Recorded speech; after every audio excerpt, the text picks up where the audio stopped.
So always give your coconut milk a wee shake. That's quite rude. I'll just go like that. Yeah. Don't like how you say it. Don't show my fridge, Johnny. Look at it. Welcome back. Today we are making one of my most popular recipes ever, slow cooker chicken curry and noodles. The noodles cook in the curry. If a pot noodle got married to a chicken curry, this is what it would be. So let's get stuck in and make it. First up, we're going to chop our onions. For this particular recipe, I chop the onions fairly chunky. So I would probably cut the onion into about 3 or 4. So you've got nice big chunks. So we're going to add all this to the slow cooker. So here we go. You don't need to brown this. You don't need to seal anything. I'm just using chicken breast here. I use scissors for cutting chicken. I'm not sure if you think that's really weird, but like, we see how quick this is. Like, who wants to stand with a chopping board and cut their chicken? Not me. Just take a pair of scissors and cut it into the slow cooker. So about 3 to 4 chicken breasts. You can also use thigh. You don't have to use chicken. You can use beef, you can use pork.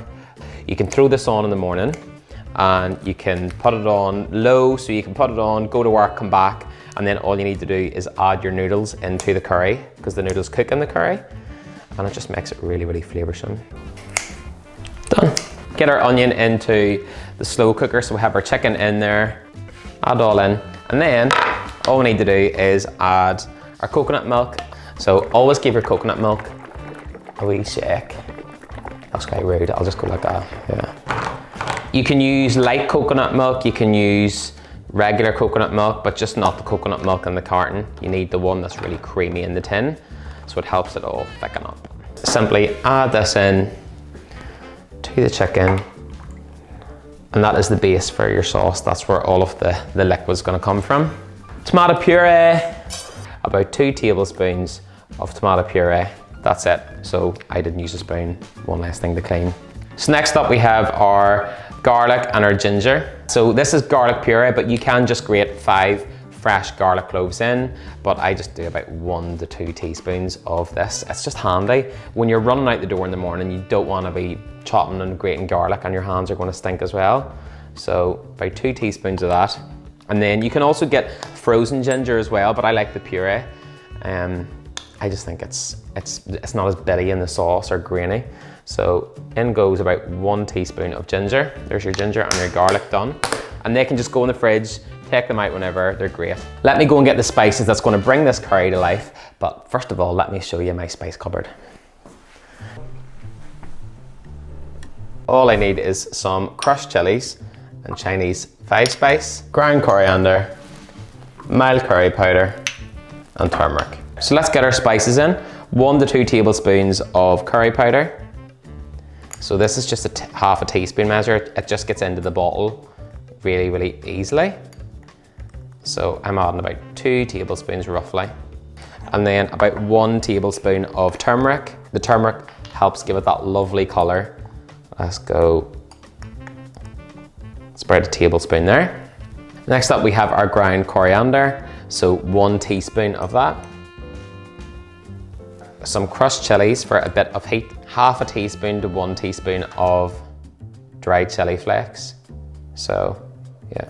Half a teaspoon of Chinese 5-spice. In we go.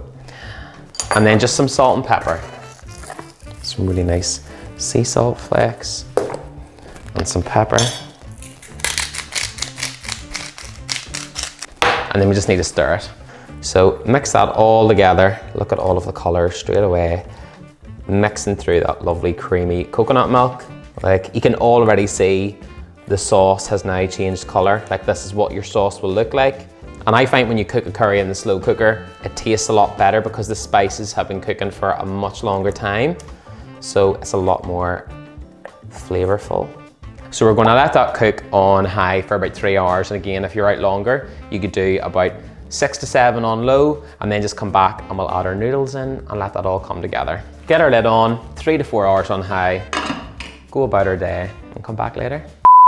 So this has been cooking for 3 hours now, and all we need to do, bring it all together and add our noodles in as well. One thing I always get asked is why people's slow cooker recipes are a bit watery, and this is one of my top tips.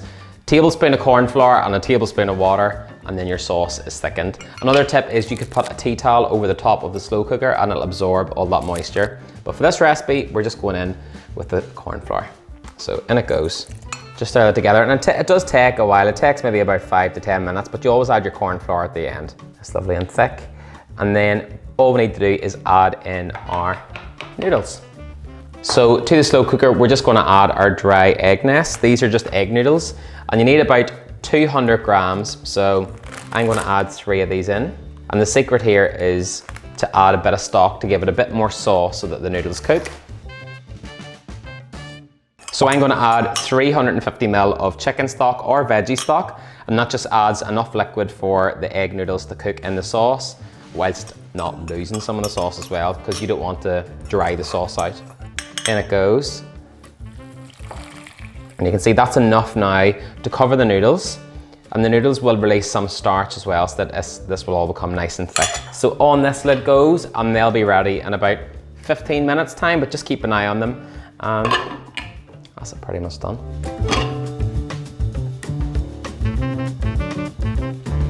So the noodles have been in for about 15 minutes and they've fully cooked in the sauce. Now we're just going to add some spring onions and then plate up. It looks so good. The sauce looks incredible.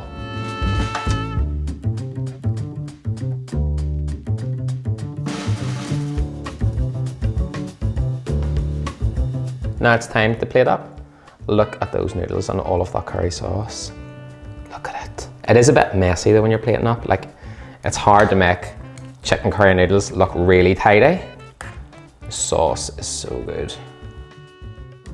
This dish is perfect for busy families. You can put this on in the morning. If you like a bit of meal prep, this is great for meal prep as well. And it's a really lovely fakeaway as well. It's just like, I just can't wait to get stuck in. What does that look like?